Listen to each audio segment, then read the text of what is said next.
You're listening to Catalyst for Change, and my name is Jessica, your host. I started this podcast to hear inspiring stories and what makes people resilient after challenging events. This week I had the opportunity to interview Robert Rinck. He was my teacher at San Jose State University, and I was really excited to hear his story because he's such an inspirational person in my life. Robert Rinck has his PhD in public health and is the Fieldwork Coordinator for the MPH Masters in Public Health Program at San Jose State University and a chapter president of the Northern California Society of Public Health Education chapter, NC-SOPHE. He has worked with a variety of communities, such as Native American Diabetes Project in Oakland, California, on a Refugee Soccer Program in Sydney, Australia, as well as working with immigrant families at McKinley Elementary School on health promotion and education activities and events. Dr. Rinck co-wrote and received a SOPHE mini-grant on cleaning the air, which successfully worked towards making San Jose State University tobacco-free campus.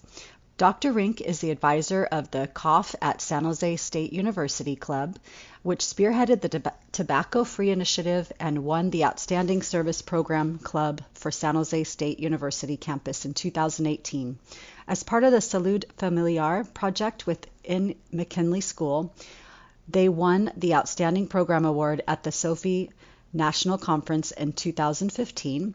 Dr. Rinck also received the Outstanding Community Engagement Service Award in 2017 from San Jose State University, and Dr. Rinck made his film debut in the documentary Making It Right in 2007 and presented the award-winning documentary Football United: Passport to Hope at the International Sports Film Festival in Los Angeles.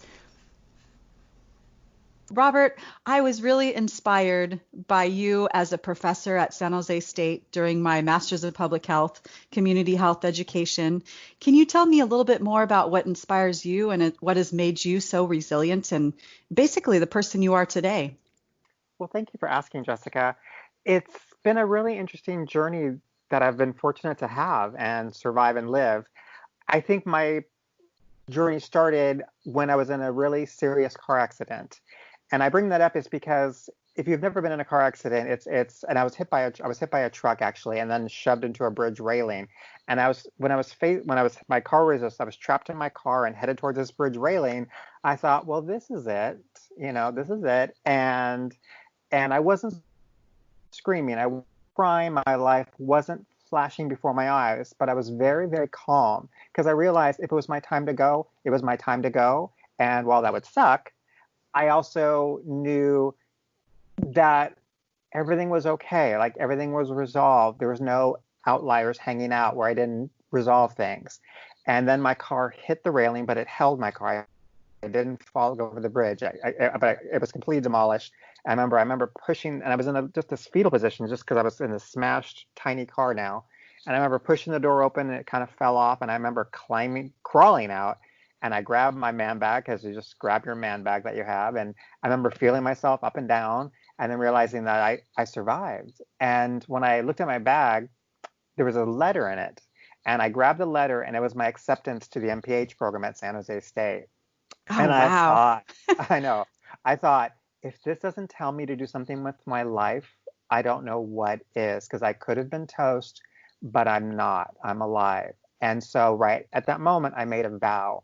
I said, I've been given a way to live, right? I've been given this lucky card that I'm going to live. And so I made a vow that day that I was going to do stuff that was going to challenge me, interest me, give back to my community, give back to different communities, learn more, and always grow, be open to new things and you might fall and make mistakes, but then pick it up and rectify it and then try to move forward. And so I made a vow that day. I bring that up. So I got into the master's program and I had this great time in my first year. And at the end of my first year, I applied to this program at UCSF for the summer. It was a minority population and cancer control research program, and I got accepted. Right after I got accepted, I felt a weird pain on my side. And it was just lasted for a moment. It wasn't even like an all day thing, just lasted for a moment, but it happened every day. And I just felt this weird pain. And I was in the best shape of my life. I was swimming and running and doing yoga and eating right, and I was fit and trim and, all that good stuff. Mm. But it was weird to feel that just sharp pain once a day.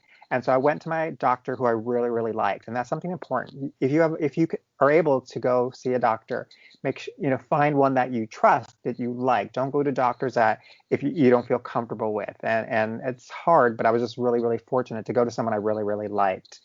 And she was like, this is unusual. Let's just get a CAT scan. And so I did all these different tests and exams, and that's another long story. But in terms of just surviving the medical process, which is really difficult, and you have to argue and dispute with different doctors or technicians in terms of what best care you need for yourself. But in the end, what turned out was I had a tumor, and I had a tumor in my colon, and they had to take out my tumor and have a colon. And so that's how I got the moniker semicolon, because what they did was they went in, they sliced me open, they took out the tumor, and they took out part of my colon, half of my colon, because it was like embedded in it. And so that's why I call myself a semicolon, because I have a colon now. And so so my tattoo, I guess, is that I have this big old scar, but I call myself a semicolon. And I do that in different ways. The reason, what I realized was when I went back to that vow that I was going to make my life challenging, what I realized was I'm not the only person going through this experience, right? I'm not the only person who's had a tumor and maybe facing cancer, right? And so I thought, but I can start a conversation with people.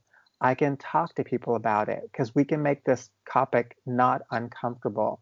When I was going through the process, even before the surgery, I started writing about it. I got interviewed in the Spartan Daily, the San Jose State paper.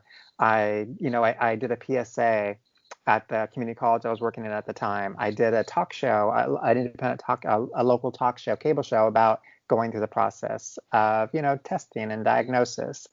And then after it got removed and done, I realized I can still talk about it. And I did some other stuff. I wrote a piece about it, the Big Sur Marathon, because I had run the Big Sur Marathon before and I wanted to try it again, but I was going to do like a walking because I didn't think I could run yet. And they loved it. And actually they interviewed me. So I got interviewed on the local NBC station down in Monterey, Santa Cruz County, and talking about my experiences. And then I applied for and I got into a documentary film talking about health and life and stuff like that. And so I'm in a documentary film as well. But it all goes back to in terms of having that conversation, right? Making people feel comfortable talking about uncomfortable topics and just going there sometimes, but also infusing some humor in it. Because when I tell people I would be a semicolon, they would start cracking up and laughing. And they said, well, I shouldn't laugh. I'm like, no, you should, because it was a joke, but it's serious. But I want you to know. Yeah. Right, go for it. There has to be levity, right? There has to be Yeah. both. There has to be both. And so when after when that happened and everything went, I just was going through that process, it's a lot because you don't realize, that your body does take, it takes hits after having, surgery and recovery and all that kind of stuff. But I realized I survived. And so when the next year came around, I wanted to do an internship. I thought, well, I could do one at my local health department, or I could challenge myself again. And I was told about this program in Australia, in Sydney, Australia, with the University of New South Wales, and it was on a refugee youth soccer program, because there's refugees around the world go into Australia to live and leaving homes that are, either war torn or in really dangerous circumstances. And so what they wanted to do was they wanted to get kids involved in their community, and getting involved in a community through sport, through activities that were, gender neutral, that could involve other people. And so this was what this program wanted to start to do. So I thought, well, I've never been to Australia. I didn't know a lot about refugee and refugee health at that time. And I never played soccer. And I thought, why not? Because you know what? I can talk to people. I can read up on things. I could watch soccer games and learn, right? And so I went down there for half a year and had this just magical experience where I helped set up a soccer club for different refugee communities throughout Sydney, Australia. And I was on the ground floor. And since then, they've made a movie about the program, and they've done some really great things, and they've gone across the country of Australia. And I'm so honored to have just been a little piece of that, because you really get to learn about other cultures, other people, and also knowing that I didn't have any agenda going in. I just wanted to see how I could be supportive to a situation, because I never was going to be a refugee. I was never going to be Australian. But what I could do is just bring in my own ideas, and also I could support and mediate and also encourage different things that were happening so they could start up. And that's a great thing I learned about working with communities, in terms of always remember there's roles for insiders and outsiders, and just to make sure that we're not taking over, that it comes from within, that we're building capacity within those communities. Oh, that's wonderful. I'm so glad you survived the car accident you didn't have a scratch. Is that what you were saying? Or you were just fine? I had, from the car accident, I just had one scratch on my arm, and that was it. It was a miracle. It was Wow. literally a Yeah. miracle. And then you went on to do these amazing things with San Jose State, the Masters of Public Health program. And it sounds like you really were able to take a lot of those tools internationally to help an even larger audience. And so important what you said about understanding what your role is, and there's roles for everybody, insiders and outsiders. So you don't have to be a refugee to help refugees and to work with them. So I really like what you said there, because a lot of people, I think, don't even know where to get started in helping people. So that's a really good point. Right. It always takes an open heart and open mind, and also recognize what your place is. Right. You don't know their experiences, and I think I learned that going through this experience with a tumor, and then I had a later cancer diagnosis. Is that people, unless you've had cancer, people don't know what that feels. But it doesn't mean that people can't be supportive or helpful. But Yeah. I've always learned how, and because of my experience, I think having the cancer experience, it's like, no, you don't know how I feel, but I'm glad that you're here to support me, and we can talk about different things, because caregiving and cancer is also another big thing. And Yeah. so when I came back to United States, I can say, I just started finishing up my master's, and I did another project with the Australian school, in terms of, I did an advocacy project, and we took it to Canada actually, and conference to present it to the board of directors, and they liked it. It was from my boss in Australia wanted to do more on advocacy.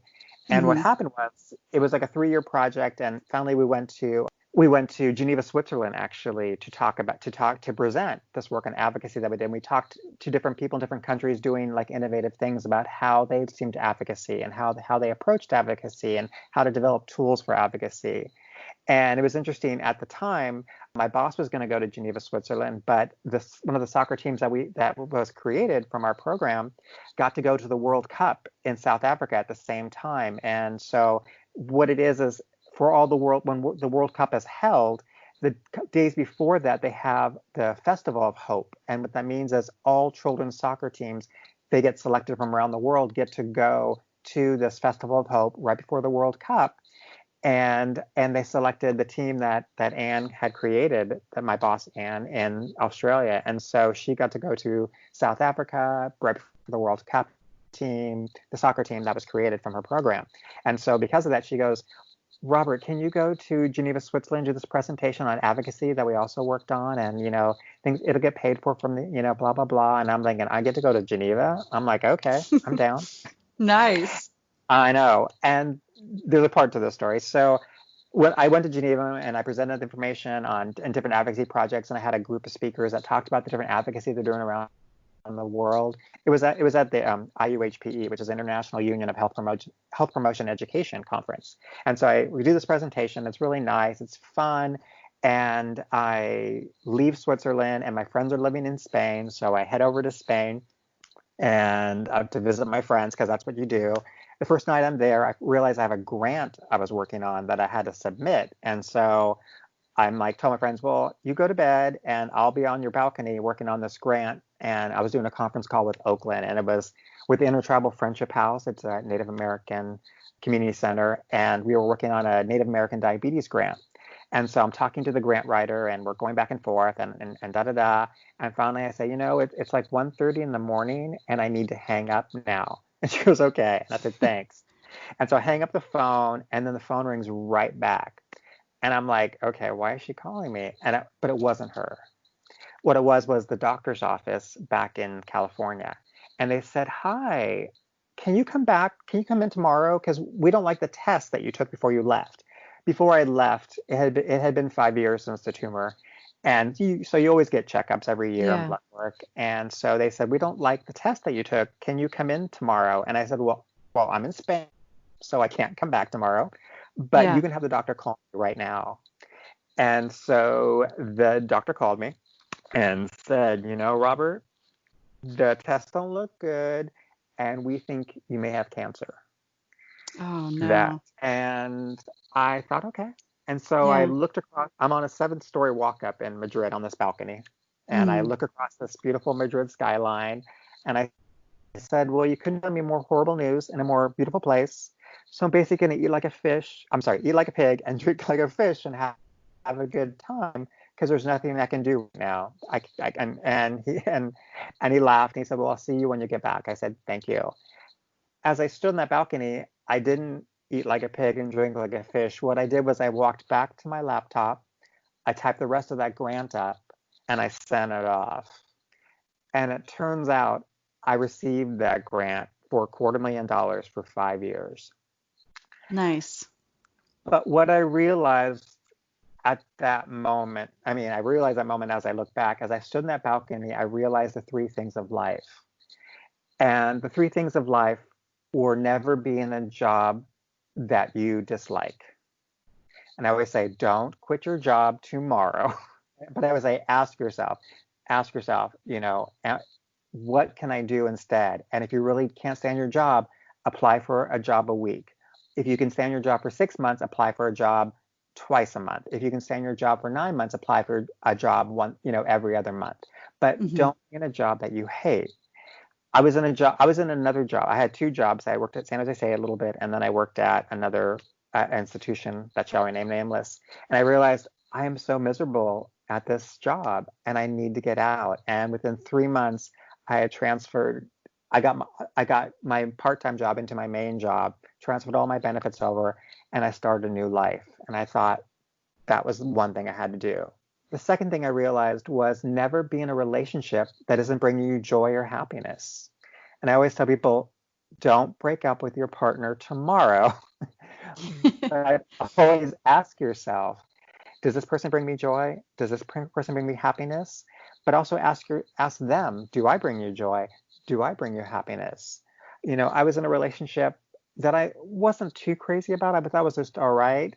And the first time I got hospitalized, when I got back, I had to be hospitalized. They couldn't handle it. They just said, I don't think I can do this. And I said, Oh, I don't think you can do this. And I said, wow. bye. I just said, bye.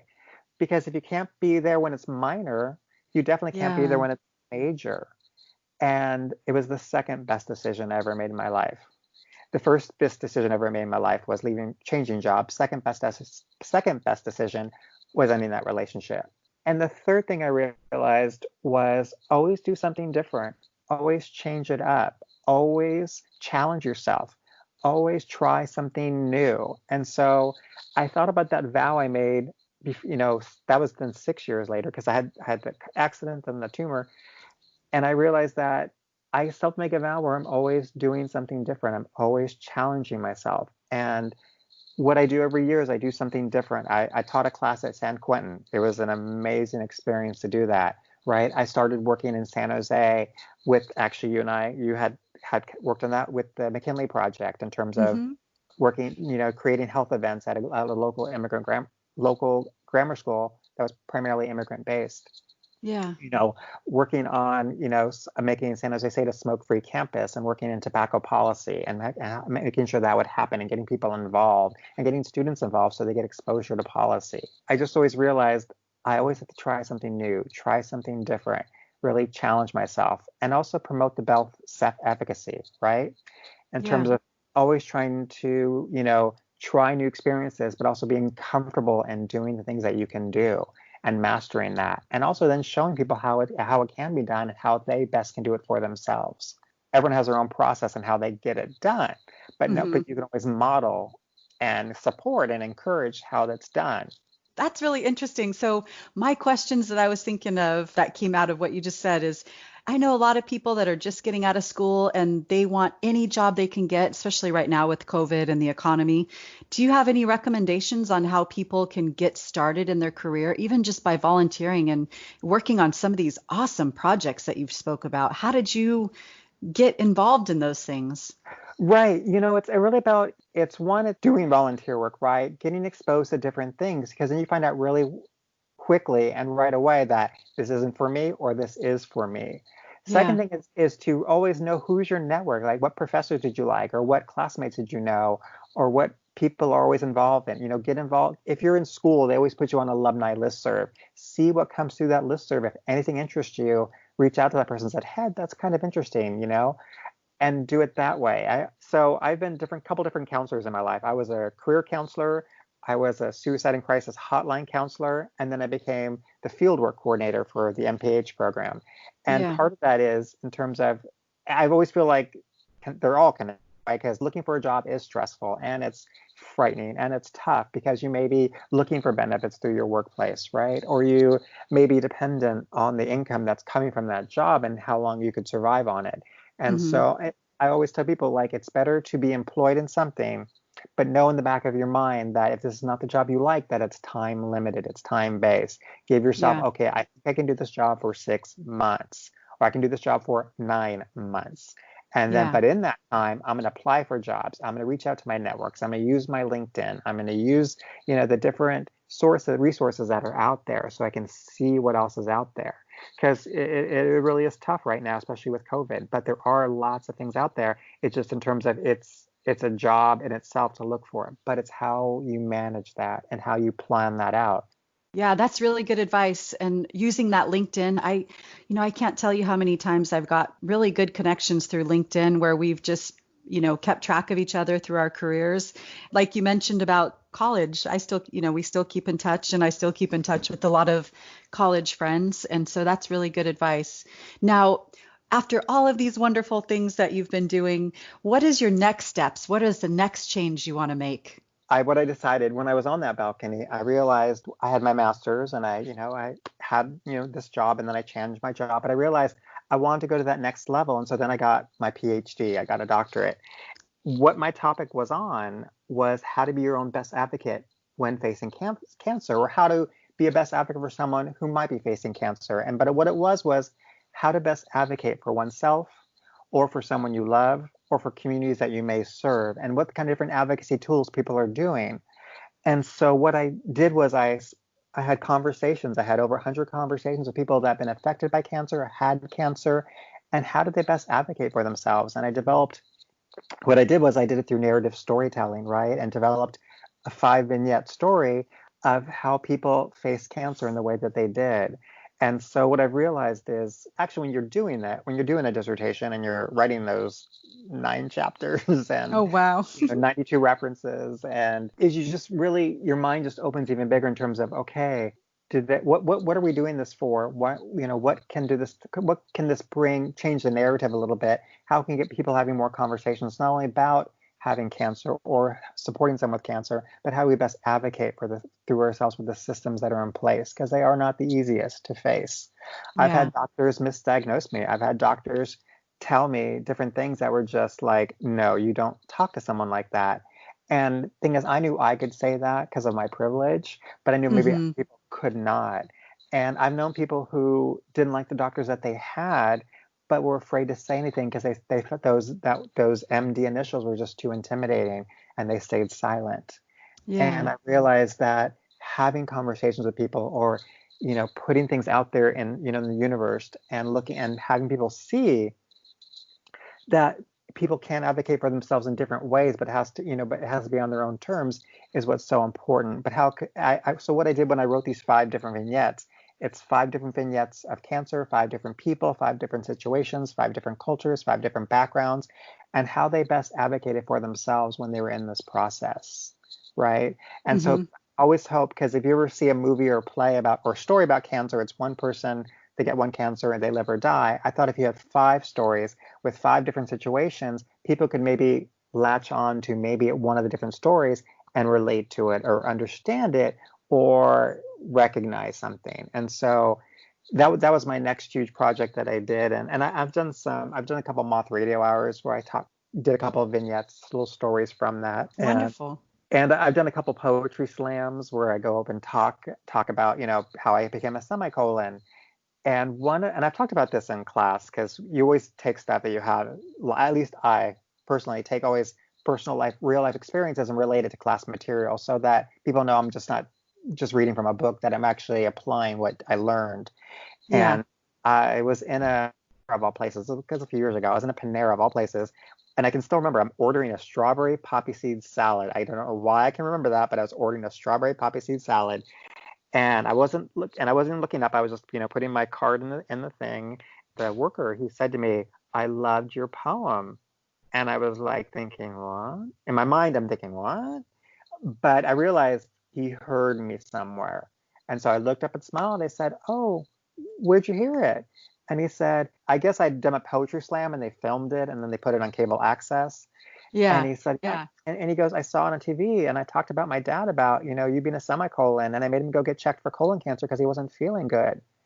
And I said, "I'm so glad he did that. I'm so glad you were there to support him." But what I got from that was the power of words, right? Mm-hmm. Whenever we talk in public or either in a presentation for school or we're talking to, at any kind of community function, words matter. And that whenever you go out to talk about something, talking about important issues or any kind of issues that affect people, you always have to be on point. And you always have to be careful what you say in terms of sending what messages you want to get across. And the Yeah. fact that this kid who I could not tell you his name, I could not tell you that I'd ever see him again, but he heard what I had to say and that it touched him, but it empowered him to talk to his dad about it, and then and empowered his dad for him and them to go to the doctor and just get checked to make sure he was okay, so he hadn't been feeling well. Yeah, that's so important. And what you said about your words having that kind of power for people and to either help them advocate for themselves or to help them or to hurt them in some way. So that's really powerful what you just said. And I think we don't realize that we're so powerful as We do, people. right, exactly, and that our words matter and they linger on. Hmm. And Yeah. and so that's, I think, and what happened again, like I think we talked about earlier, is just how that reminds me and emboldens me every time I teach a class or every time I do a guest lecture, that what, whether it's volunteered or it's paid, I'm sending out messages that I want to make sure that I'm on point and that I'm on, that I know exactly what I want to get across, that I'm open to hearing questions or feedback and knowing how to respond to them, so I know that I'm encouraging or uplifting them. And if we disagree, we disagree. That's okay, because everyone has different thoughts. But Hmm. that the messages I'm getting across are positive, you know, Yeah. and that they are affirming, and also that they're meaningful, right? I'm not just making this up. I'm like, no, this is why I'm saying this, and this is why this is important to me, and I think to other people, and this is why I think we need to share this. And so you've gotten your PhD, which is it's a major accomplishment, and it sounds like you still have so much more that you want to do and things that you want to accomplish. Are you working on anything in particular at this time? Thank you for asking. That's a really good question. And it's funny is I was actually, again, I was getting to that space. I had my PhD. I have a job I have for the rest of my life, but I also thought I wanted that next big challenge. And so I interviewed for this job at a very, very prestigious university, which now remain nameless. Okay. And I didn't get it, which was okay, but it was a great experience because I went through like 3 rounds of interviews. And then a few months later, they chose someone else, which was all good. And a few months later, though, they came back to me and asked me they still were interested and wanted to talk to me again. And so I met with them again. And I thought, wow, this is kind of cool that whoever wants to come back and ask you again for, talk about a different, created a job just for me. It was like, oh, wow, this is kind of exciting. That's And amazing. then I know it was very flattering, very ego, wow, blew my ego out. But then COVID happened. But in a way, that was really interesting too, because what it was I had, and as you know, I am the technical coordinator for the MPH online program at San Jose Yep. State.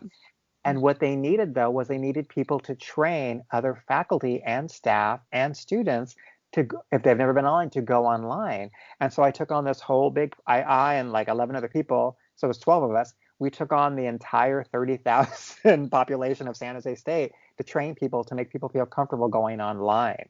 And Wow. so I know it was wild, that's still going on in terms of doing different kinds of trainings and stuff. But then from that, I started realizing internships are going to be impacted, and so then now I'm exploring like how to get channels involved with people getting involved in contact tracing and getting people involved in COVID research and how channeling these pipelines. So in a way, it's and also taking care of my family, right? Because Yeah. my family, both my parents had surgery earlier in the year.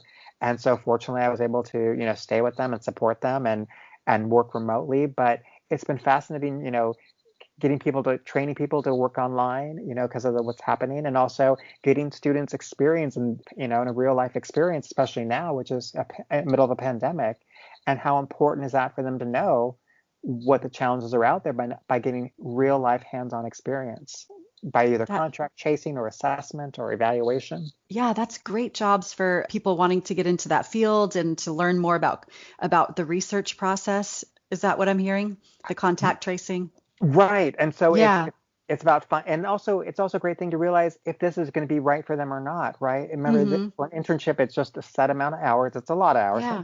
but it's like the exposure to different departments, Mm-hmm. epidemiology, into research, into public health, into health communications, right? In terms of, navigating that process. And Yeah. so it's been just it's kind of, all of a sudden I've become the older one now, feeling like the dad, all of a sudden, like guiding youngsters into like illuminating different professions that are out there for them and how they can have that experience, especially during a time of a pandemic, right? We've talked, Yeah. and in classes we talk about this is possible, this could potentially happen. Well, now it's happening, right? Yeah. If you turn on any news station or radio, the word public health comes up like right away.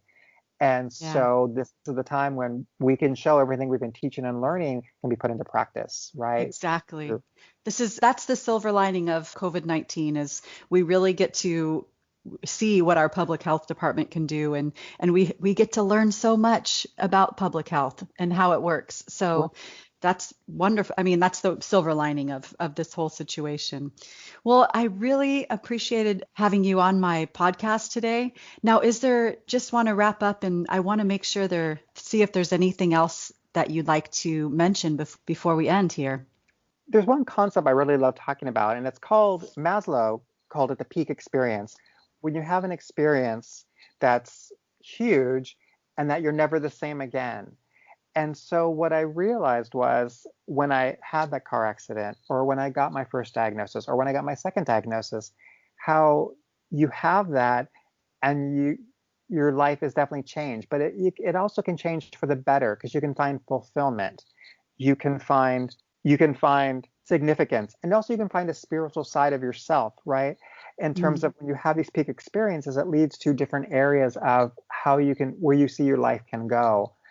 I always say that my cancer diagnosis, my tumor diagnosis, was always a blessing in a certain way because it changed my life for the better. It made me realize I didn't have to settle to be in a job I didn't care for, to be in a relationship that didn't bring me happiness, to also try new things and know I have the guts to do it, right? In terms of, I think there's always a fear about trying something new that we might fail, or it might not be as best as we want, but we can always try our best and ask questions and receive feedback and learn how to change or adapt to different situations that we're in. So I've always been really grateful. And also I'm a survivor, right?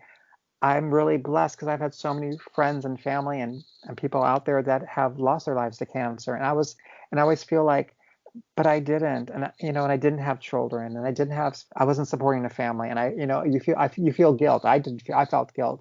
And that's why I Yeah. thought, you know what, they didn't survive, but I could. And so if I survived, I know I can do something good for this world. I can give back to my communities. I can work with communities I don't know, that don't look like me, that are not familiar to me, but I can give Yeah. back, support them as best as I can, and be open. Yeah, and you've done an amazing job. And yeah, I really appreciate all the work that you've done, the knowledge that you've shared with me and with others throughout your career and throughout your life. And yeah, I think that our listeners will get a lot out of out of our conversation today. Now, I'm going to post in the show notes how to get in touch with you if people would like to. Can you just tell us verbally where we can get a hold of you? Sure. You can always get hold of me on LinkedIn. I'm getting better at getting responding Okay. to LinkedIn. Just let me know that you heard the podcast. I do have a Twitter, but I don't follow it that much. I only have a few followers, so I'm trying to be better with Twitter. But LinkedIn or Twitter is probably the easiest way to get hold of me. And I always say if people are interested in different things that are out there, I run the Northern California SOPHE Facebook fan page, and we're always posting things about what's happening in public health. If people want to see things that are happening or potential, just opportunities, people always can check that out for opportunities. But if they want to get hold of me through LinkedIn or Twitter, they are more than welcome to reach out to me. Okay, well, thank you so much, Robert. I appreciate your time today. Oh my gosh, Jessica, thank you so much for letting me just talk, and it's great to hear your voice. You've been listening to Catalyst for Change, and my name is Jessica, your host. Tune in next week as we hear another inspiring story of resiliency. And make sure you like us on whatever platform you get your podcasts on.